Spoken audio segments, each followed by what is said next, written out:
Ақ жаулықты аналар, апайлар, сіздерге қаратып айтып отырмын. Бұрынғы өмірлеріңіз маған қызық емес. Бұрынғы өмірлеріңізге мен кіріспеймін. Бірақ бүгінгі сіздердің мына отырған отырыстарыңыз өте керемет, өте көркем. Әйел адам міне осындай болу керек. Әйел адам ақ жаулықты болады. Әйел адам инабатын, абыройын сақтайды.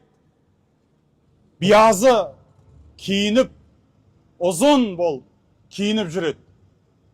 Міне бүгін сіздер әдемі отырсыздар. Сіздерге бір нәрсе айтайын ба? Бұл бастарыңызда кеше жоқ болған орамал шығар. Бірақ бүгін қалайша пайда болып қалды деп сұрасаңыздар, оның жауабы біреу.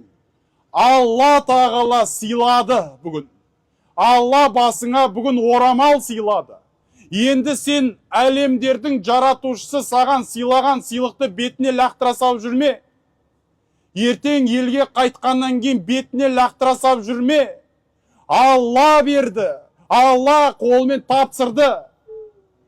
Енді сол тапсырған орамалыңды өле-өлгенше сақта. Өйткені сен ертең Аллаға сол орамалды лақтыра салатын болсаң да, сен дүниеден өткен кезде біз келеміз де сенің кебініңді пішеміз.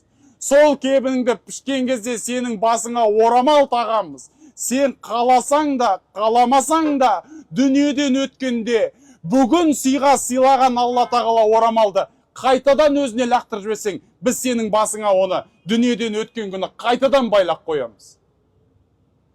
Ер адамда 3 мата, әйел адамда 5 мата.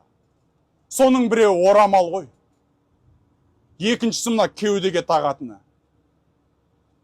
Әйел адамдар, әйел болып жаралдыңыз ба? Бойсынсаңызшы Аллаға.